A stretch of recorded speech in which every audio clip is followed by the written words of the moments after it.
अगली प्रक्रिया है चाइल्ड इनरोलमेंट की प्रक्रिया।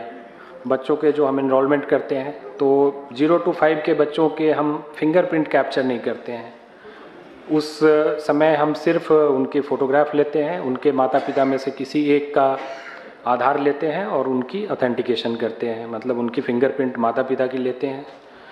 तो इस प्रक्रिया में थोड़ा और सुधार किया जा रहा है, जो हमें इस बात के लिए करेगा कि हम उस, चूँकि हमारी जो यूएसपी है, जो हमारा प्रोटोकॉल है कि हम बायोमेट्रिक्स के बेसिस पे, फिंगरप्रिंट और आईरिस के बेसिस पे ये निर्धारित करते हैं कि एक व्यक्ति को 2 आधार ना मिल सके।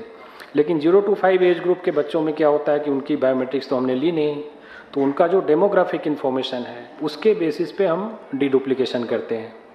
लेकिन उस प्रक्रिया में हम देख रहे हैं कि कई बार एक बच्चे के 2 आधार बन जाते हैं, क्योंकि वो कई बार बच्चे का जो इनरोलमेंट करने जाते हैं तो वो नाम बदल के, कभी बच्चे का नाम तो बचपन में ऐसे ही चेंज होता रहता है, वो तो जब स्कूल जाते हैं तो नाम एक तरह से फिक्स हो पाती है। तो उस प्रक्रिया को ज़्यादा ऑथेंटिक बनाने के लिए हम लोग ये करने जा रहे हैं कि हम दोनों माता पिता दोनों के आधार नंबर उसमें लेंगे, जिससे हमको डीडुप्लीकेशन जब हम करें तो उस माता पिता के डिफरेंट, जो उन माता पिता को हेड करते हुए जो आधार बने होंगे उनको कैप्चर करके हम डीडुप्लीकेशन कर सकें, ताकि एक बच्चे को डुप्लीकेट आधार इशू ना हो। इसमें बहुत सारे ऑप्शन रखे जाएंगे, जहां अगर एक ही माता पिता में से एक अवेलेबल है, दूसरा नहीं है या ऑर्फन है, इस तरह की एक्सेप्शन पॉलिसी रहेगी वहाँ पे। बट ये बेसिकली एक प्रक्रिया हम लाने जा रहे हैं। दूसरा कि आरजीआई जो रजिस्ट्रार जनरल ऑफ इंडिया है, उन्होंने बर्थ रजिस्ट्रेशन के लिए भी काफ़ी मेहनत करी हुई है। तो हम लोग ये प्रपोज़ करने जा रहे हैं कि आगे के आधार में जो बच्चों का आधार बनेगा तो प्राइमरी डॉक्यूमेंट सिर्फ बर्थ सर्टिफिकेट होगा। बर्थ सर्टिफिकेट के अलावा दूसरे डॉक्यूमेंट को हम लोग एक्सेप्शन में ही स्वीकार करेंगे, अदरवाइज स्वीकार नहीं करेंगे। तो इस पे भी काम चल रहा है। आने वाले कुछ महीनों में ये प्रक्रिया पूरी तरह से सिस्टम में आ जाएगी। हमें जो अपना क्लाइंट है उसको अपडेट करना है, अपग्रेड करना है, उस प्रक्रिया में है। तो ये आप लोगों के लिए जानकारी है कि फ्यूचर में जब आप बच्चों का इनरोलमेंट करेंगे तो दोनों माता पिता के दोनों का आधार लेना होगा और बर्थ सर्टिफिकेट लगाना होगा। साथ ही आधार लिंक बर्थ रजिस्ट्रेशन, ये एक प्रक्रिया है जिसमें हम आरजीआई जो बर्थ रजिस्ट्रेशन करती है उसका डाटा सॉफ्टवेयर से डायरेक्टली एपीआई के माध्यम से हम लेते हैं, और जो बर्थ सर्टिफिकेट में डाटा है उसी डाटा के आधार पे आधार बनाया जाता है। तो इस प्रक्रिया में आरजीआई का सहयोग चल रहा है और लगभग 17 राज्यों और केंद्र शासित प्रदेश में हमने इस प्रक्रिया को रोल आउट कर लिया है। बाकी जगह पे काम चल रहा है। हमें ये 36 स्टेट तक, यूटी तक पहुंचना है। तो इस प्रक्रिया के होने के बाद मतलब ऑनलाइन तरीके से आधार, बच्चों के आधार 0 to 5 एज ग्रुप के आधार को हम बनाने के लिए आगे बढ़ेंगे। हो सकता है कई स्टेट में, खास करके हरियाणा वगैरह में शायद सीएससी भी हरियाणा गवर्नमेंट के साथ शायद टाइड अप है, तो इस प्रक्रिया को आप लोग जानते होंगे जो वहाँ पे काम कर रहे हैं। हमने कई राज्यों के हेल्थ मिनिस्ट्री को भी अप्रोच किया है कि वो भी अपने सिस्टम को इन बच्चों के इनरोलमेंट के लिए लगाएं, और ये सिस्टम ALBR जो आधार लिंक्ड बर्थ रजिस्ट्रेशन है उससे जब लिंक हो जाएगा तो डाटा कैप्चर आरजीआई की सॉफ्टवेयर से डायरेक्ट होगा। अगली प्रक्रिया जो है बच्चों के मैंडेटरी बायोमेट्रिक अपडेट की है। तो मैंडेटरी बायोमेट्रिक अपडेट जो हमारा रेगुलेशन आधार का है वो बोलता है कि बच्चों को 5 से, जब वो उनकी उम्र 5 साल की हो जाती है तो अगले 2 साल के अंदर, 5 से 7 साल के बीच में, और पुनः 15 से, जब उनकी उम्र 15 साल की हो जाती है तो अगले 2 साल के अंदर 15 से 17 के बीच में उन्हें एक बार अपना बायोमेट्रिक अपडेट कराना है। 5 से 7 साल वाले एज ग्रुप के लिए तो ये ज़रूरी है, क्योंकि उनकी बायोमेट्रिक हमारे पास है ही नहीं, तो ये तो करना बहुत ही ज़रूरी है। और 15 से 17 में भी, चूँकि अब मान लीजिए 5 साल के बच्चे ने कराया तो उसकी जो फ़ोटोग्राफ आधार पे होगी, जो उसकी फिंगरप्रिंट, फिंगर की साइज़ होगी वो काफ़ी छोटी होगी, तो इसलिए वो 15 के एज में एक बार अपडेट कराना ज़रूरी है, ताकि उसकी फ़ोटो अपडेट हो जाए, जो नया आधार उसके पास आए। आधार नंबर तो वही रहेगा, ये तो आप जानते हैं, लेकिन उसको एक नए, जिससे उस आइडेंटिटी से उसको पहचान उसको मिल सके। तो ये अभी तक हमारी हमने काफ़ी इस पे कैंपेन भी किया और लोगों को किया कि भाई आप आधार मैंडेटरी बायोमेट्रिक अपडेट करवाएं, लेकिन उसके बावजूद बहुत सारे लोगों ने अभी करवाया नहीं है। तो एक चेंज हम लोग अपनी पॉलिसी में लाने जा रहे हैं जो कि 1 जनवरी से लागू होगा। इसमें है कि जो UIDAI ने 2 साल की परमिशन दी है कि 2 साल के अंदर आप अपडेट करा लें, अगर उस पीरियड में आप अपडेट कराते हैं तब तो वो पैसे UIDAI आपको लिए फ्री ऑफ कॉस्ट होगा, UIDAI संबंधित रजिस्ट्रार को ये पैसे देगी।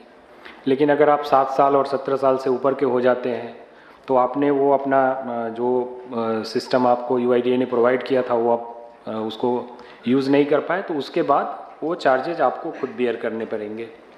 संभव है इसके कारण लोगों में थोड़ी जागरूकता आएगी और ये पिछले लगभग 7-8 महीने से हम लोग इस पे मैसेजिंग कर रहे हैं लोगों को कि आप अपडेट अपने करा लें। आगे ये लगभग 1 जनवरी से हमारा प्लान है कि ये सिस्टम में आ जाएगा। उसके बाद से मैंडेटरी बायोमेट्रिक अपडेट बिल्कुल एज फिक्स हो जाएगा कि 5 से 7 और 15 से 17 में ही UIDAI चार्जेस बियर करेगी। उसके बाद आपको जो कंसर्न रेजिडेंट होंगे उनसे पैसे लेने होंगे।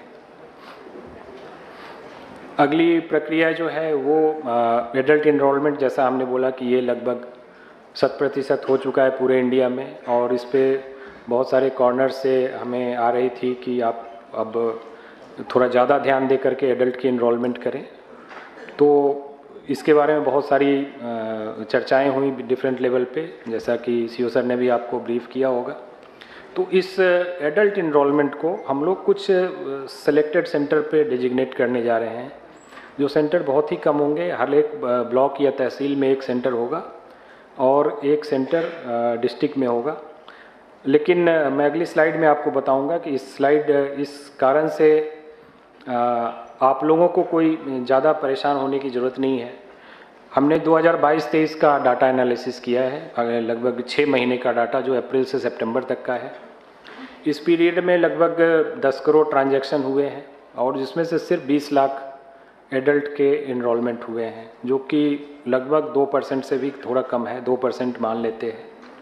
98% ट्रांजैक्शन जो है वो इस रेस्ट्रिक्शन में कवर नहीं होता है। इसके अलावा जो डॉक्यूमेंट अपडेट है वो एक अपने आप में मैंने बताया कि 60 करोड़ आधार अगले 16 महीने में अपडेट करने हैं, वो भी इस रेस्ट्रिक्शन में कवर नहीं होता है।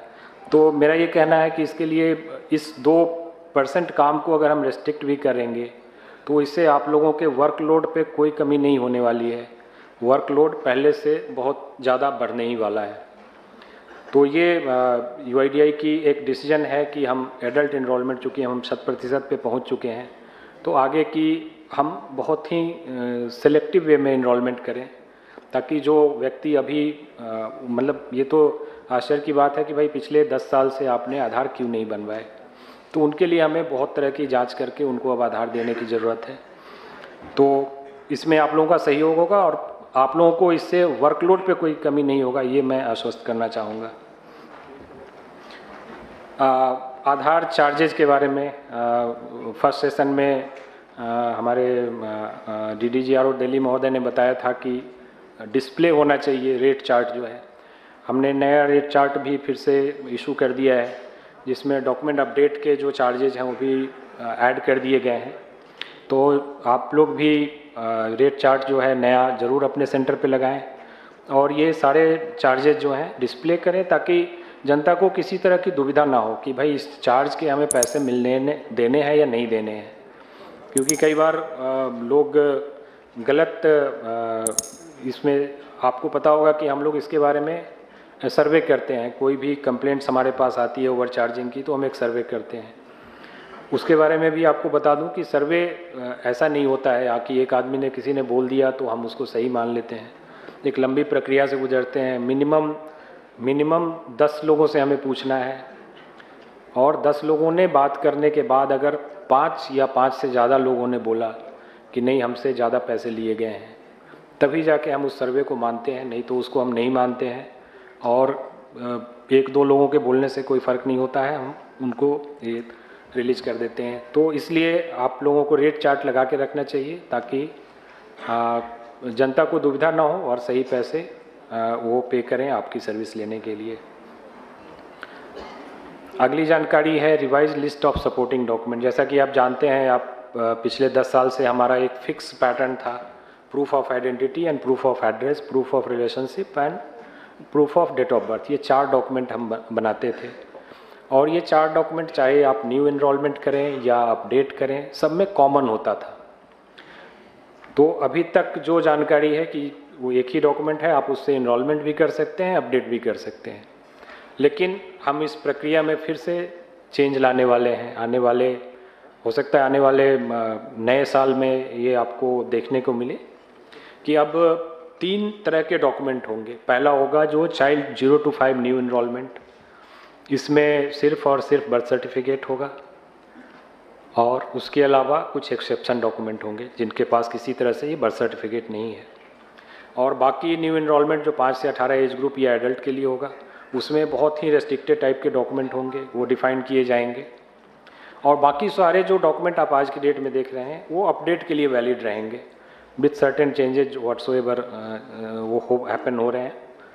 तो बेसिकली अब डॉक्यूमेंट जो अभी एक ही टाइप का होता था, वो डॉक्यूमेंट अब आने वाले समय में 3 टाइप के हो जाएंगे। इसके साथ ही जब ये चेंजेज होंगे तो हम इनरोलमेंट की फॉर्म भी चेंज करेंगे। बच्चों के इनरोलमेंट की फॉर्म अलग होगी, एडल्ट के इनरोलमेंट और अपडेट की फॉर्म अलग होगी। तो ये चेंजेस भी आपको देखने को मिलेंगे। सो नया डॉक्यूमेंट सेट मिलेगा आपको और नए इनरोलमेंट फॉर्म मिलेंगे।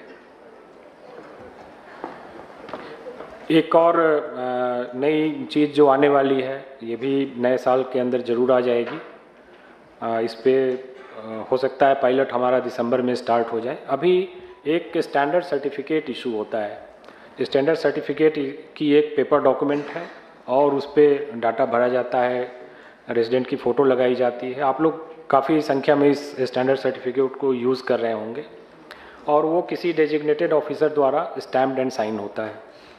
इसको हम लोग सीडैक के माध्यम से एक ई साइन सर्टिफिकेट क्रिएट करने जा रहे हैं। इसमें जाहिर है कि रेजिडेंट आपकी भी हेल्प लेंगे। उनका हर एक रेजिडेंट पहले एक सर्टिफिकेट क्रिएट करेगा जिसमें वो अपने नाम, एड्रेस वगैरह सारी चीज़ें भरेगा। इसमें फ़ायदा ऑपरेटर के लिए ये होने वाला है कि प्रेजेंट सिनेरियो में जो सर्टिफिकेट होता है वो हाथ से भरा होता है, तो कहीं भी कोई करेक्शन होने से फिर वो एक डूबियस डॉक्यूमेंट में आता है, रिजेक्ट हो जाता है। यहाँ पे सारी चीज़ें इलेक्ट्रॉनिकली टाइप्ड होंगी और उसके बाद वो जो ऑफिसर, डेजिग्नेटेड ऑफिसर हैं जो इसको इशू करेंगे, उनके पास जाएगा। डिजिटली वो लॉगिन करके इसको एक्सेस करेंगे, वहाँ पे इसको आधार ई साइन से वो इसको साइन करेंगे एंड देन वो डॉक्यूमेंट इलेक्ट्रॉनिकली भी अवेलेबल होगा UIDAI की डाटाबेस में, और वो प्रिंट भी ले सकते हैं जो रेजिडेंट होंगे। वो प्रिंट की कॉपी लेकर आपके पास आएंगे। आप जब इनरोलमेंट करेंगे तो बैकएंड, पहला तो कोई उसमें एरर नहीं होगा और बैकएंड पे हम उसको वेरीफाई कर सकते हैं कि वो कौन से ऑफिसर ने इशू किया है। तो उसमें भी जो थोड़ी बहुत गलतियां होती हैं कि किसी के स्टैंप साइन करके लोग ले आते हैं, तो वो आइडेंटिफाई होना ईजी हो जाएगा। तो इस प्रक्रिया से भी होने से आप ऑपरेटर्स को काफ़ी सुविधा होगी।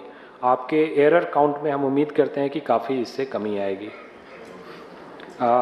ऑलरेडी हमारा ये फाइनल स्टेज में है और पायलट हम दिसंबर में शुरू करने वाले हैं। तो जैसे ये प्रोग्रेसिवली लॉन्च हो जाएगा और एक्सेप्टेबिलिटी इसकी आ जाएगी, तो उसके बाद हम पेपर फॉर्मेट में ई साइन डॉक्यूमेंट जो है उसको बंद कर देंगे। एक और जो प्रक्रिया है जिसके बारे में भी बात की गई है, हमने पिछले 3 महीने का एवरेज ट्रांजैक्शन कैलकुलेट किया है। तो हमारे CSC के जो ASK हैं उनकी पर स्टेशन जो ट्रांजैक्शन पर मंथ है वो लगभग 300 है। यानी कि अगर मैं 25 दिन से डिवाइड करूं, 25 वर्किंग डे से, या 30 दिन से भी डिवाइड करूं, तो 10 पर डे पर स्टेशन आता है। और CSC BCs के जो ट्रांजैक्शन हैं वो काफ़ी कम है, लगभग 100 ट्रांजैक्शन एक महीने का। 25 वर्किंग डे का मतलब 4 ट्रांजैक्शन, या 30 वर्किंग डे अगर आप 30 दिन काम करते हैं मतलब 3 से 4 ट्रांजैक्शन। तो ये ट्रांजैक्शन इस बात की ओर इशारा करते हैं कि नंबर्स हमारे एक्टिव स्टेशन के बहुत ज़्यादा हैं। लेकिन उम्मीद है कि आप लोग डॉक्यूमेंट प्रोजेक्ट आने से जो एडिशनल वर्कलोड आया है, आप अपने ट्रांजैक्शन बढ़ा सकेंगे और ज़्यादा से ज़्यादा लोग इस काम को आगे बढ़ा सकेंगे। तो ये चीज़ ऐसी है कि हाँ, हम दोनों बात कैसे जस्टिफाई करें। एक तरफ हम बोलते हैं कि हमें नंबर्स सेंटर बढ़ाने हैं और दूसरी तरफ जो सेंटर है वहाँ से आउटपुट नहीं आ रहा है। तो इन चीज़ों के बीच में एक सामंजस्य बैलेंस रखना है, सो दैट जितने सेंटर चले वो टोटली लोडेड हों और लोगों को पूरी सुविधा दे सकें। ये सिर्फ हमने सिस्टम आधार बनाने के काम में जुड़ गए हैं, लेकिन हम नंबर्स नहीं कर पा रहे हैं। अब इसकी जो भी रीज़न हो, तो ये जस्टिफाई नहीं करता है कि हम अपने सेंटर की संख्या बढ़ाएं। तो इस पर भी ध्यान देने की ज़रूरत है। एक तरफ लोग लंबी लंबी क्यू लगा के रहते हैं कि भाई हमें आधार के काम में दिक्कत हो रही है, देरी हो रही है, और दूसरी तरफ जो हमारे सेंटर हैं उनकी एवरेज काफ़ी कम है। तो इस पर भी आप लोग ज़रूर ध्यान देंगे। ये रिजेक्शन की पैरामीटर्स जिसके बारे में भी हमारे डीडीजी महोदय ने बताया था, और इसकी डिटेल प्रेजेंटेशन हमारे श्रीनिवास जी आपको अगली स्लाइड में देंगे। बट ओवरऑल रिजेक्शन जो है वो आप CSC एज ए रजिस्ट्रार, इसमें CSC SK and CSC BC दोनों शामिल हैं, अराउंड 11.5% है, और इसमें से 8.76% सिर्फ उस कैटेगरी में आते हैं कि document not as per approved list. तो इस पर भी आप लोगों को ध्यान देने की ज़रूरत है कि जो document listed document drop down menu में आपको एनरोलमेंट या अपडेट करते समय मिलता है, वो डॉक्यूमेंट वैसा ही जमा होना चाहिए, कोई भी और डॉक्यूमेंट जमा नहीं होना चाहिए। ओके, सो मेरा ब्रीफ इतना ही था। मैं पुरानी चीज़ें नहीं बताया हूँ, सिर्फ नई चीज़ें बताया हूँ जो आने वाले दिनों में आपके सामने होंगी अगले 1-2 महीने के अंदर। Thank you.